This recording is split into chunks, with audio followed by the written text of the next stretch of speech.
Hey everybody, welcome back to The Faces That Make Us. My name is Emmett. I am here with Thomas Berst. Hello. He is in inside sales. How long have you been working at Gamber-Johnson? If we're counting when I was a temp, we'll be coming up on about 2 years now. In the middle of the COVID pandemic, it was right around then, I actually graduated college here at University of Wisconsin-Stevens Point. And I was job searching, and through a temp agency, I actually found the job here. How has working for Gamber-Johnson impacted your life?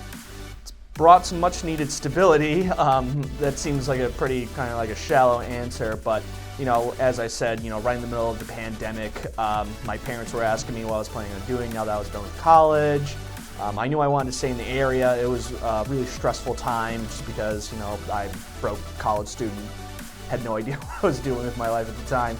So I just stumbled into probably one of the best companies I've ever worked for completely by accident. So, what do you like most about working at Gamber-Johnson? We have a really respectful culture here. I know with a lot of jobs that some of my friends have had, or some jobs that I've had working, odds and ends in college, a lot of times you're just kind of thrown into the middle of it, and I was basically told, all right, figure it out. There wasn't a lot of training. There wasn't a lot of kind of care, the same type that I got here at Gamber-Johnson. So I mean, for example, for an entire month, I was actually one-on-one trained with people, so I was able to do my job successfully. And I never felt bad about asking questions. And even to this day, that's a very nice change of pace, where it's, not everybody expects you to know everything. It makes sense that you should ask questions and you should learn. What makes Gamber-Johnson different from past employers? So one thing that I found fascinating, especially, I'm going to be turning 26 here pretty soon, so I'm getting kicked off my parents' healthcare, is the healthcare plan here at Gamber-Johnson is very encompassing, I guess is what I would say. It's unlike anything that I've ever heard of or ever seen before.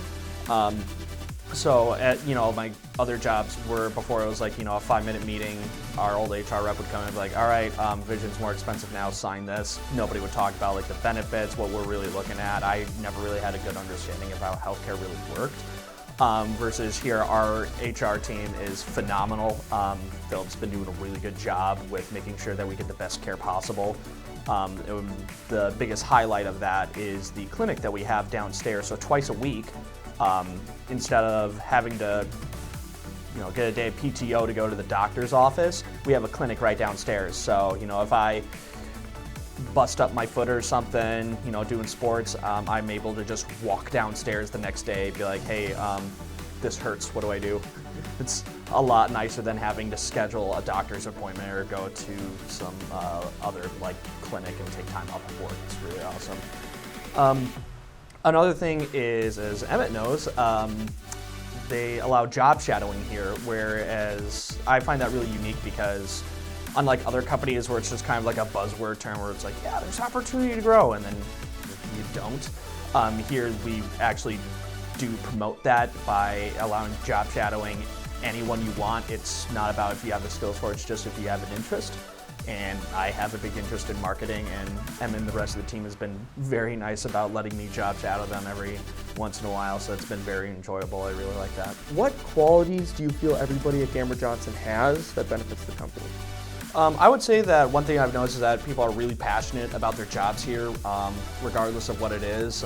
Kind of led into that a little bit with the job shadowing where, when we did it, I had a great time. I don't know about you. People are here really excited about their jobs.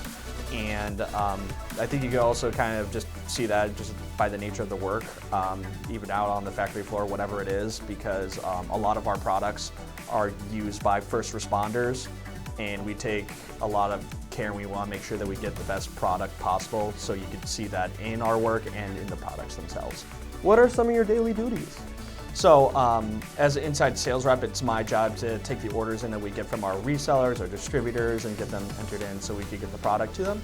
So any given day, just going through my emails, entering those orders. Another one is picking up the phone for the main sales line. So if you ever call Gamber-Johnson, there's a pretty good chance that I'm actually the one that'll be picking it up. So other than that, just for providing additional support for our regional sales managers, I handle the both Canada, East and West territories currently.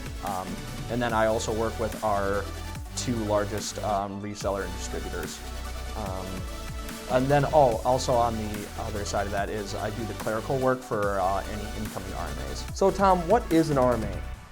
So RMA stands for Return Merchandise Authorization. So what that is that if it's broken, you need to have it repaired, you fill out a form online, an RMA ticket, that goes directly to the service center, and then the service center will send you the RMA, you guys ship it back to us. Once they make their diagnosis, I take over from there with customer outreach.